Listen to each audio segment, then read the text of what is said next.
All right, guys, we're in Mayfair, Dabs Fitness, one of the best gyms in central London. I've got a good friend of mine, Ali. He's competing in Istanbul in a HYROX doubles in about 3 weeks' time. So today, we're going to be taking him through a great contrast method, which is all about strength, power, and putting conditioning together so that he can peak and be at his best on race day. So let's get into it. All right, so Ali, do you want to introduce yourself? Yeah, my name's Ali. I've been in sport for a very long time.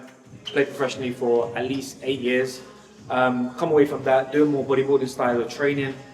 This is all new to me, to be fair with you, when it comes to some of the programming that we're going to be doing.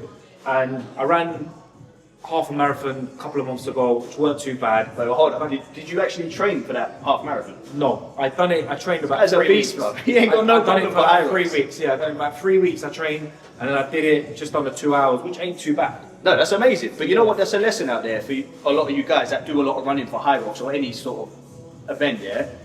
You've been bodybuilding, innit, for years. Yeah. Bodybuilding is not a joke. You can get very strong, you can have a great physique, and you can get extremely fit just from doing it, because you're doing work, you're doing hard work. So, no prep for a marathon, 3 weeks and he did it, you know what I mean? So, I feel like though, do you think that because of my background, I did have any running in me before? Do you think that's helped as well? Because I've had definitely. Your background is sport, you know what I mean? Yeah. So high performance, lots of running, change of direction, like that's obviously going to transfer, even if you ain't been running for many years. You know what I mean? You've got it. And what's important about that is that mentally you've done that work, you've done the hard work. So when you're coming to do this work, you know how to push through the demons and get into the pain cave. You know what I mean? That is a thing, isn't it? That grit, 100%. like that grit in here. It's a big part of HYROX and events like that, you know, hybrid stuff. Yeah. So let's before we get into the session, tell them about your injuries and your past, because I know you've had a lot of injuries. And Yeah. we're going to look at the session and how it's going to complement what you've had in the past. So I've had 2 ACL reconstructions and 1 PCL reconstruction. So 2 big surgeries on one left knee and another big surgery on my right knee. Yeah. But luckily, I can do everything and there's no problems with my knees. But I'll be honest with you though, I don't do any sort of mobility stuff before I start and stuff. So that's where you're going to come in and help me. So this is the session we're going to go through. We're going to do a bit of mobility. Always start your sessions with mobility because it's just good for maintenance, it's good for prehab, yeah? And if you do have any niggles and pains, you should be doing your mobility, okay? Because you're going to just look after your body from a longevity perspective. So we're going to go through some mobility that we think Ali's going to need. All right, overhead squats, stuff like that. We're going to go through a bit of stability work and some isometrics so that he can fire up specific muscles that are going to help him in his session, whether it's running or gym. All right, we'll go through a few of those, Copenhagen's, side planks, Palloffs, and stuff like that, right? We'll play with it. And then we're going to go through the main work here, right? We've got 4 exercises. This is a contrast method circuit. So a contrast method is about bringing strength and power towards game day, all right? Before your race. So it's about expressing all the gains that you've done. It's going to help you peak. Okay, so it's a peaking type of method. But for HYROX, if we put it into a circuit-like fashion, you can get a lot of work done, and it's just going to help you on race day. Okay, so we're going to go strength, heavy strength. We're going to go pull-ups into explosive ski erg work. All right, we'll take a short little rest. We'll transition to a back squat, low reps, into a fast explosive sled push, and we'll probably push that sled push up to what is going to be a competitive weight. So that you can play with the techers, the position, and we can have a look at how you're pushing it. All right, you don't want to waste time on race day doing it bad. So we're going to look at those, and then we're going to go drop lunge, walk-in lunge, push press, and dumbbell thruster. Normally we would go wall ball so that he can practice that skill, but we can't do any wall balls in this gym today, so we're just going to use a dumbbell thruster, which is a perfect transfer as well. And then we're going to finish with some fun conditioning, air bike, we'll leave that to the end, and a bit of rowing. So let's get into it now. Let's go. Easy, we're going to bring that knee up, stretch, we're going to walk in lunge, we're going to go overhead reach, we're going to come down, stretch the hamstrings, and then back up into that next grip. Nice. You remember that one? Don't remember that one. Hey, in Turkey they didn't teach us that one. So here, up stretch, overhead lunge. Top of the floor, hands on the floor. Yeah, stretch your hamstring, posterior chain, go back down and then up into the next rep. Oh yeah. Oh, here like this. Okay.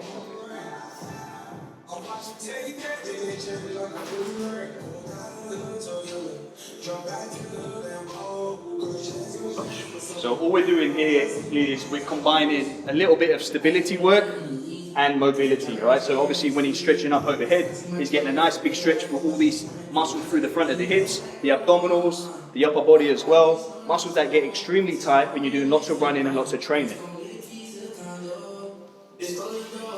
And then here, he's stretching all the hamstring, the glutes, the lower back as well. So how does that feel? Really good, actually. I've done this one before. Alright, so the first drill we're going to use is called a Bosch hold. Right, this is for the hamstrings. So if you think about when you're running, this is the angles that your body creates when you land on the floor. Right, so we're going to warm up the hamstring like that. So this leg's off the floor, arms go up in the air, brace the core, brace the trunk. And we're just going to lift the hips off the floor ever so slightly. We're going to hold it for 10 seconds. Where do you feel that? Hamstring. Yeah, good. So you're just hanging out here for 10 seconds and then change legs. Yep, change. See, it's something simple like this, but like I don't do, so it's like, it's crazy. Slight bend underneath it. Alright? Yep. So if you're doing this at home or at the gym and you feel your lower back kicking in, you've got to make sure that you're bracing and you're locking everything in, right? Like you do when you do a dead bug or a bridge or a plank, yeah? If your back is getting fatigued, you're probably arching too much in the lower back, and that's something that you need to address, yeah? Just do one more to each side, yeah? So here, we're hitting the hamstring. You might tag a little bit of calf, a little bit core, a little lower back, but mostly hamstring, right? Yeah, cool, perfect. And then change the other side. Again, it's a warm-up drill, but you could use this as your accessory work in your session. You can use it on a day off if you have to do isometrics before you go and run. It can help you run in efficiency. And even here, you can play around with your foot position. You can plant and flex the foot, creates a different challenge. You can dorsiflex the foot, it creates a different challenge. You can even put your heel on a front roller, so that it's a little bit more stability based. But for the warm-up, this is the Copenhagen hold. Yeah, so go up. So yeah, perfect. So this is a nice variation. Really got to hit the inner groins, warm up the obliques, a little bit of shoulders as well, but really good for runners. Now, this is actually very good. 10, 15 second hold each side, once or twice is good to go. If you can't do this, because it's quite advanced, then you need to shorten the lever and you need to go from the knee. So just show them that quickly. So all you do is bend the knee and then you hold that position here, yeah? You can bend that leg behind, you can bring this leg in front, and that's your position for the groins and the adductors and the obliques. Really, really effective exercise for people that get groin niggles and people that run a lot. Because I'm advanced, I'm doing it first. Oh, okay. That's strong. No, this is live. Yeah, he's 40 kilos. 76. Oh, okay. Between 76 and 77. Oh, you do I'll have fly muscle between those those. legs, bro. Look at them Yeah, quads. it probably is my point. Yeah, okay. So what we're going to do, why don't we do a little warm up on the ski erg as well? Yeah, just get the body going. You want to set that damper between 4 and 6, all right? Because you're doing 1,000 meters, all right? Now, if you're doing short, powerful bouts, like 100 meters, 200 meters, like we're going to do today, you want the damper to be higher, okay? So that you can use that erg, all right? Now, for today, we're going to do 100-meter sprints, all right? So we're going to go 3 to 5 chin-ups, 100, maybe 125 meters, depending on how quick you do it. So we want that damper up at 8, 9, or 10. So put it up to 10. Put it up to 10. Comp, is it on 10 normally? At a comp? No, a competition you can move that. So we want it between 4 and 6 in your competition. Oh, is it? You can move it. But this is the thing, right? This is going to depend on your strategy that you use, right? If you're doing an open race or a pro race by yourself, you want to set that damper between 4 and 6 because that's the most efficient number for you to do your 1,000 meters. Yeah, you're going to be less energy, less output. Less energy for better output. Okay. But for a doubles, I don't know about your strategy. If you're changing every 200, the damper is probably better to be up above 6. It could be like 7 or 8 because then you can use your power and your strength. That's what I was thinking, to change between every 250. Me and me. He's taller than me, so when he pulls, bro, he's good at that. Like I think rowing and this, like he's better than me. Like, is that correct? Because I'm like, you can do, obviously you can do anything you want. Like, you guys are going to put up a good time because you're strong and you're powerful and you're good runners.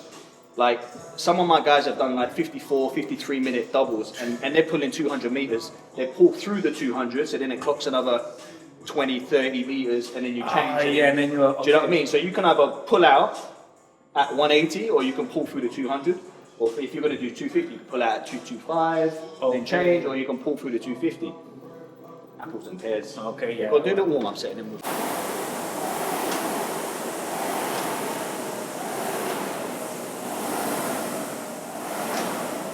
Perfect. There's a lot of people that talk about technique on a ski erg. Don't overcomplicate it. If you're doing a singles race, all right, you can look at that because you're on there for maybe 3.5 to 4.5, maybe 5 minutes. But if you guys are just alternating, you're going to be going hard.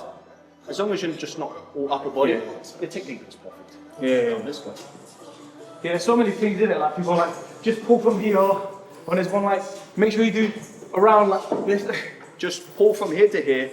Use your hips. Don't just use your upper body. Yeah. Get power. Yeah. And practice. 100, one drop at 80, very weeks.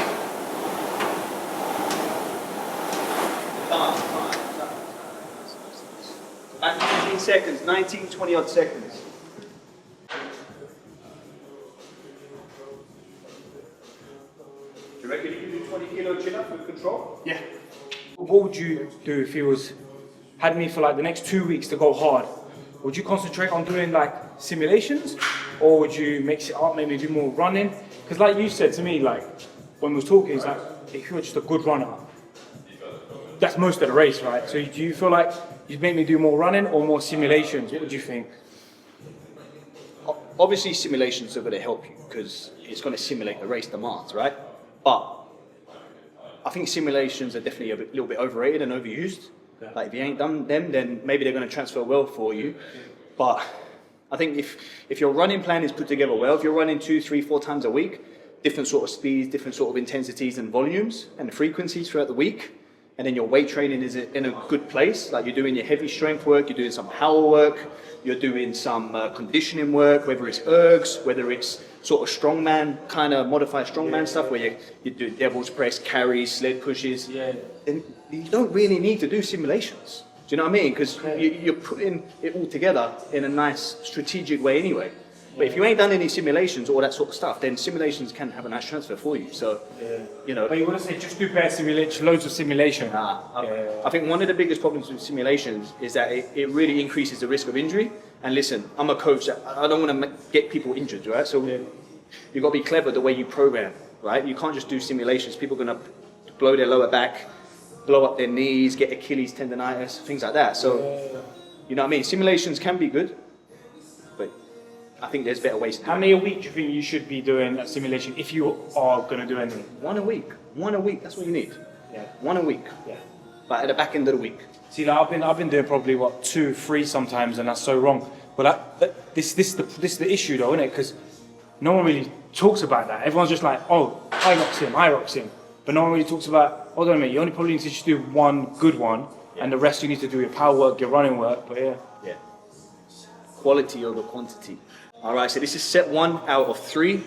We go 3 to 5 pull-ups. Ali, when you get to the top, move up it fast and dynamic. On the way down, nice and controlled. So we're talking 3-4 second negatives, and then boom, straight back up to the top. 3 to 5, yeah? So let's start with 5. Yeah? We've got 20 kilos on the waist, not messing about. Well, speed. Let's go, last one. Fast up, control, and chill. Woo.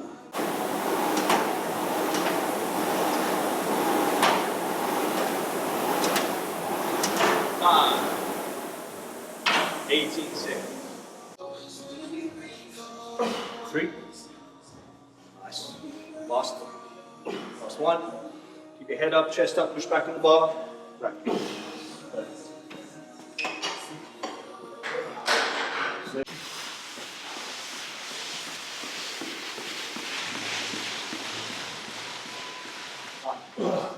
We're going to take a 2-minute rest, and then we're going to repeat again. All right.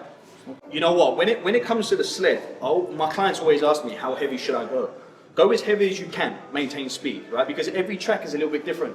Some of the tracks are quite slippery and slidey. You can load a ton of weight. Some of the tracks are a bit more stiff. You can't load the same weight. So the most important thing is that you're working hard. You're exposing your body to different speeds and different loads. So one day you may go light and fast. One day you may go heavy and slow, and then one day you may just go in between. So you want a little bit of exposure to all of it. You don't want to go to race day, you get a bad lane, and then you get stuck because you just can't even move that sled. That's actually a thing I heard, isn't it? Yeah, of course. Yeah. Like getting like a bad lane where the floor's just stiff. Yeah. And a little tip, yeah, when you're like, and you're doing open weight, so you might not have to do this, but when you're lifting heavier, you're talking 250 kilo sleds. You want to get leverage, you want to get mechanical leverage, and the best way to do that is by getting your body, your torso, over the middle of the sled, right? Because then you're improving your leverage, right? So if you can get over here, it's going to be a bit easier to push that heavy sled as opposed to being here and definitely being here. Like that's the hardest. So the closer you can get over that mass of the sled, the easier it's going to be. So maybe we'll try it on the next set. Yeah, we will definitely. But like I said, with the open weight, you're probably not going to need to do that. But you know, it's an option. Yeah. All right, let's go again. 4, 3. Let's go last one. Fast up. Control. 1. 127 split. Come on, harder. 30 meters.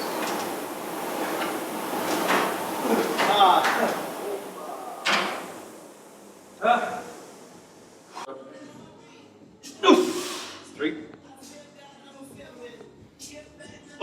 1. Good power. Nice. Good. Yeah. So try that technique, getting over the load a little bit more. Like I said, you might not need to do that in your comp because you're doing open load, but have a little play, That's what training is all about. I'm going to play with your positions and techniques. Come on, power. Nice, good. Come on, where's that power and speed, man? Let's go. All the way. Nice. All right, so we're gonna heavy movement over here, upper body pull. All right, 3 to 5 reps with control. Ski erg, similar muscle groups, right? Your lats. You're using the lats when you do your ski. Okay, all these muscles through here, and obviously hips and legs as well. So similar to the pull-in motion, power and speed. Short little break, heavy squat. Smooth down, fast up, heavy, low reps, and then a sled push, load it, move it fast, explosively, nice long rest period, repeat 3 sets, you're good to go. 3, up, last 1, up quick, control it now, scroll, smooth. Here we go, maintain, 1, 2, 5, 1, 2, 6. Last 10 meters, 9, arch down. 3, push back on the bar, last 1, let's go. Fast, up, down. Good.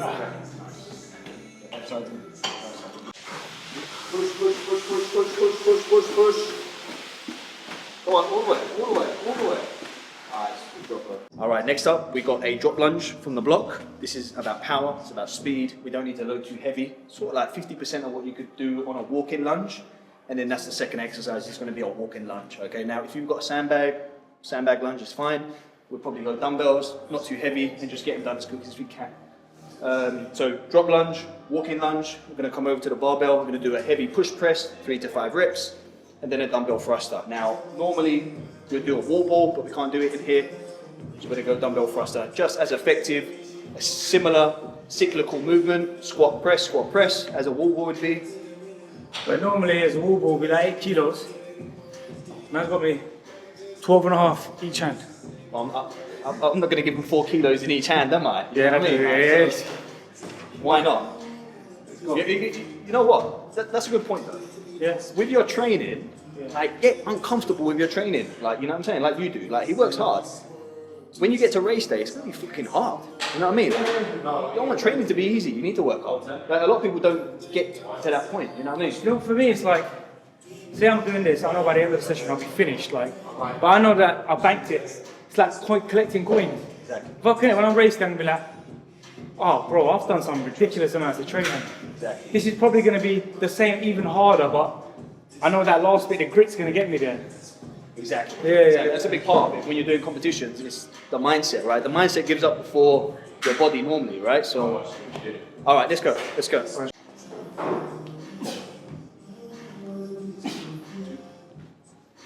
a bit more upright with your posture. 4, 5, 6, 7, nice. 8, 2 more. 9, 10. Dumbbells, let's go. We just got up and back. Yeah. Upright also. Sit.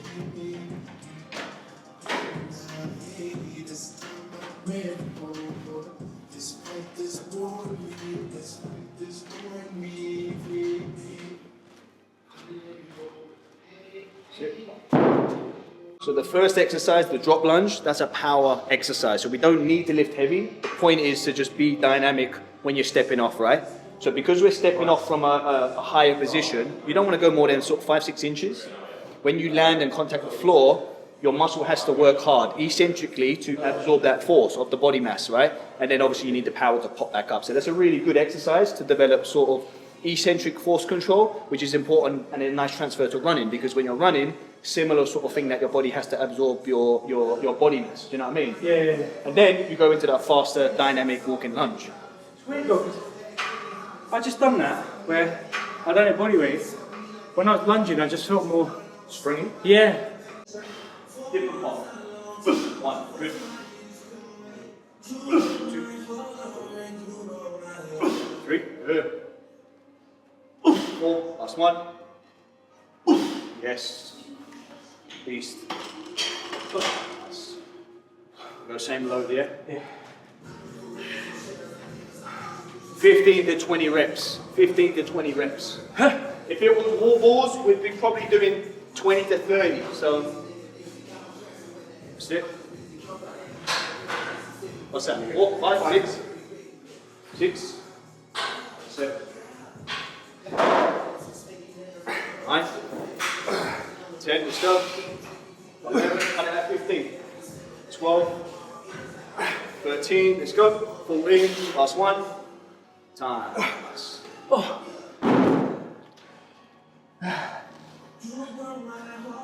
So your rest period is really important. One of the issues with HYROX athletes or any sort of hybrid athlete, they don't rest long enough. Okay, so like I said earlier, quality over quantity. All right, you need your rest period so that you can replenish energy stores and you know, creatine phosphate stores. It takes a long time for that stuff to replenish and recover. So sometimes you may feel ready to go, but just take an extra minute or two, just so that you can get into your set and produce what you need to produce. You know what I mean? Nice. 3, 4, 6, 7.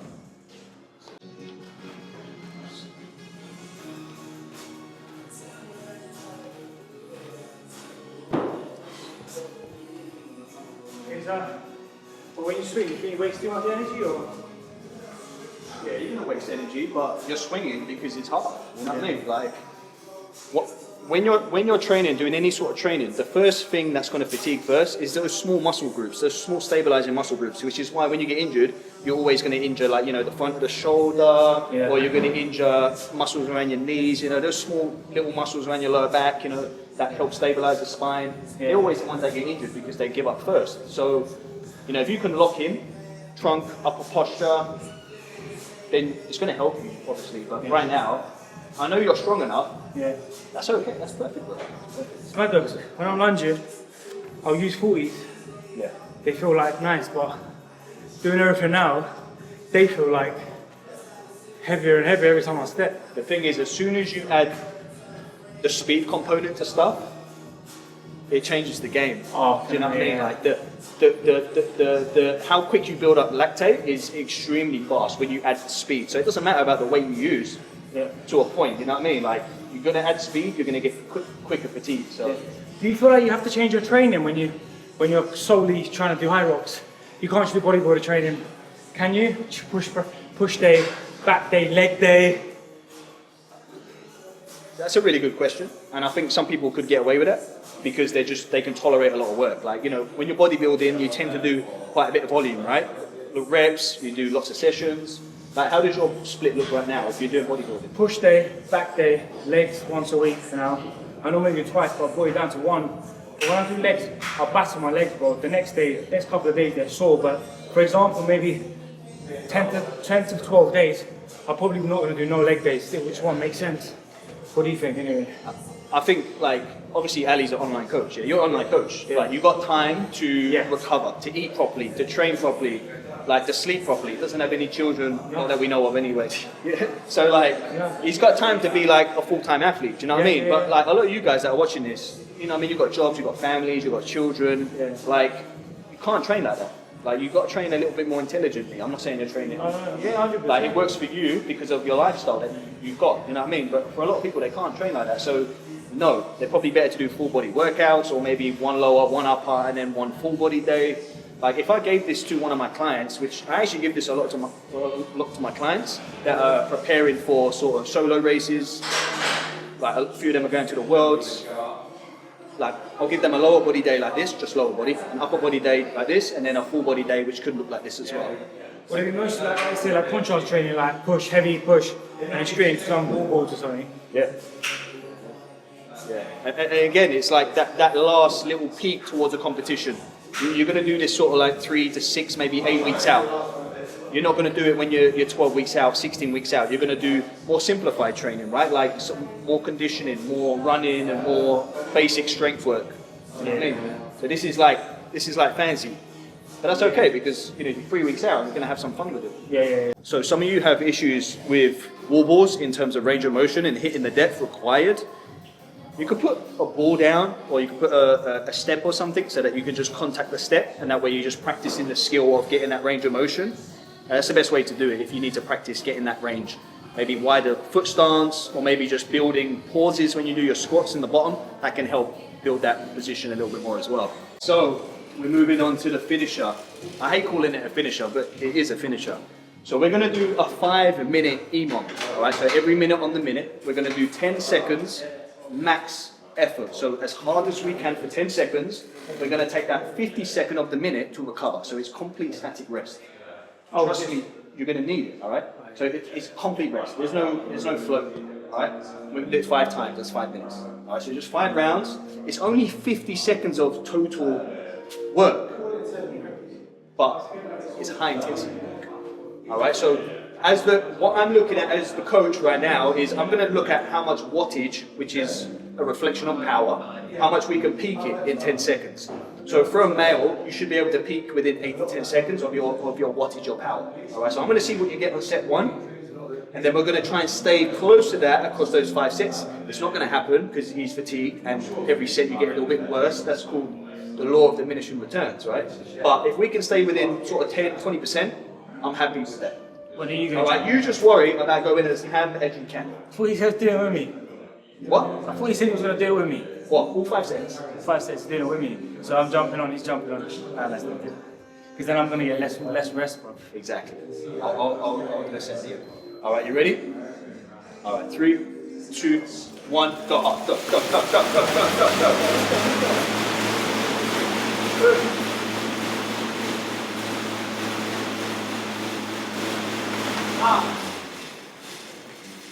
That power about 115, so over 1,000. Very good, lots of power. 50-second break, right? Right? Easy. I'm thinking of my ancestors. That was not easy.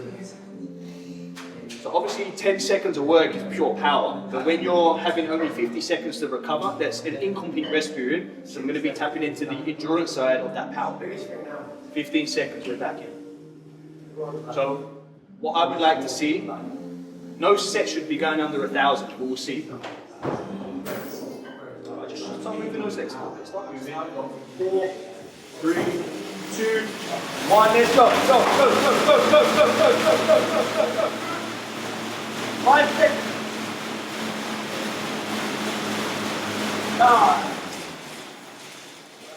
That was better. It went to 1, 2.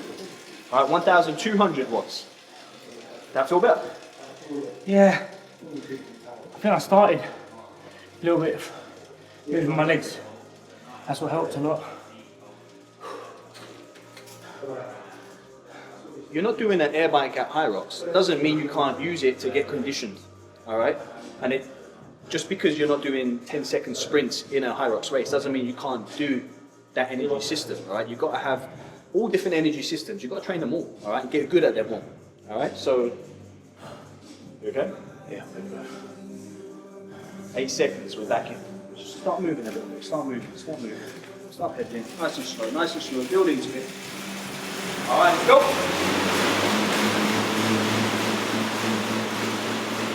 Go, 5 seconds, go. Good, go, 2 seconds. Time. 1,100 watts. 2 rounds to go, all right? I'm gonna hold that now.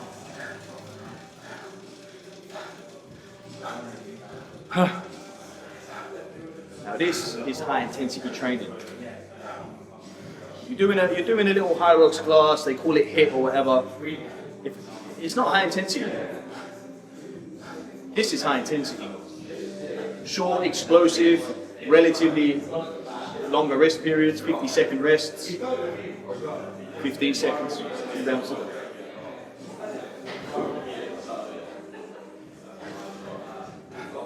moving up a little bit. Start moving those legs. All right, bro. 2 more, yeah? Big sets. All right, let's go. Go. 5 seconds. Go.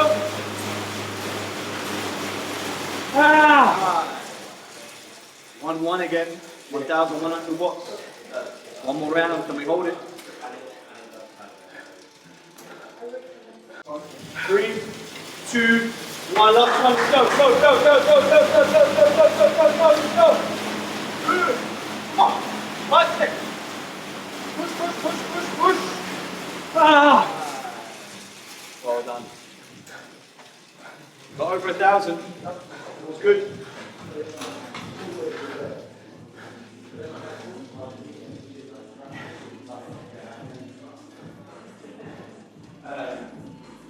So that was 10 seconds on, 50 seconds off, every minute on the minute for 5 minutes.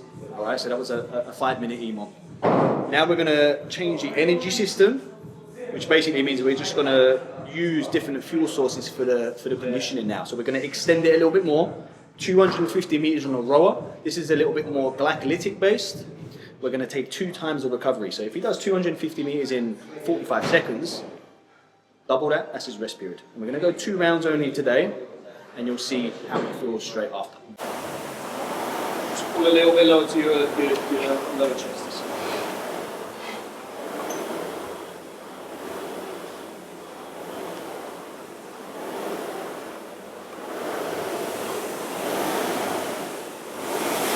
Meters.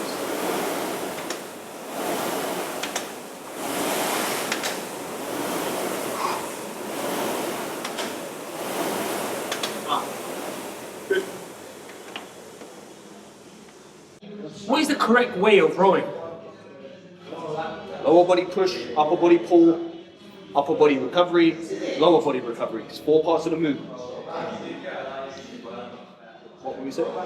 Like, yeah, it's driving the legs first, right? You want to utilize your whole body, but the initiation comes from the legs, yeah? So, like, the thing is, when you get to a HYROX, the rowing part is your recovery part. You know what I mean? People start to get their heart rate down, they recover a little bit after all that work. You're at the halfway point, so you can be a bit more cruisy, sort of 3.5, 4.5, 5 minute set. You know what I mean? You don't have to go hard. So you don't have to, you know what I mean, like go crazy. And so you can slow it down. Do you know what I mean? Bring the heart rate down. So, but for some people, they're good at rowing. They're taller, they come from rowing backgrounds, so they want to utilize that strength that they have. So they go a little bit harder. Do you know what I mean? So with HYROX, where do you think the race is won? In the running or the stations? Where do you make up the most time? The running, hands down, the running. Yeah. The running. It's the biggest component of the whole race. Yeah. So what I found coaching hundreds of online clients through HYROX, I've coached people with 2-hour events, and I've coached people to 56 minutes in the elites, yeah? The thing I've noticed the most is when you have a beginner, if it's your first race or you're not that fit, when you run, you're going to be running at approximately an easy pace, all right? An easy pace for you. And if you're a little bit more advanced, you're going to be running more at that threshold, the tempo pace, okay? Does that make sense? Yeah. Because I feel like people are like, oh, rest with your runs, your rest, and your stations are your work. So it always messes up your mind. You're like, am I gonna rest in my running, or am I gonna rest while I'm doing the stations? Or are you going full blown out every fucking set? And that depends on the level that you're at. You know what I mean? If you're going to do it in 90 minutes solo, then your running is probably going to be more of that recovery side of it. Do you know what I mean? And then you can maximize your stations. But if you're more advanced, there ain't no rest. You're going hard throughout the whole thing. Do you know what I mean? When it comes to nutrition, what do you think with HYROX? What is like the most important thing you would say if you were setting up a client's nutrition plan and they were getting ready for a HYROX? What would you say like the protocol for like eating would be? Would they be on a very high amount before a session, after a session? Would they be eating a lot more than just the maintenance phase? How would you work that out? So if you're going to train for a HYROX, the most important thing with your nutrition is getting those calories in, because far too many people are under eating as it is. If you're going to be doing a lot of work, lots of running, lots of conditioning, lots of weight training, so you've got to feed the body. And your fuel source for this sort of training is carbohydrates. So carbohydrates throughout the day, carbohydrates around the workout windows, pre-workout to help fuel that session, and then post-workout to help recover from that session. And then of course we need that protein to help with muscle tissue and muscle quality. So, calories are the most important thing, and then carbohydrates are probably the second most important thing for this sort of event before protein. I've got 2 hours left in my HYROX. What should I be eating? I've got 2 hours left.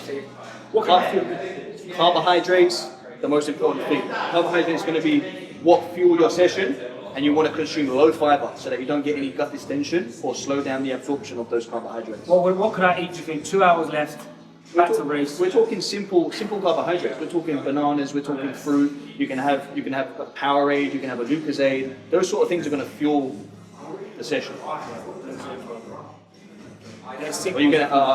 you can have rice cakes and jam, things like that. Rice cakes and banana. Yeah.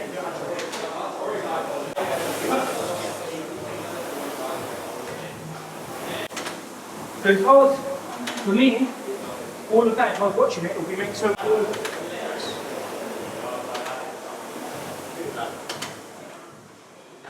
Alright, there you have it guys, a full HYROX session when you're about 3 to 6 weeks out from your competition. Ali done great today, strength, power, fitness, all blended together so that he can peak at his best for his competition in Istanbul.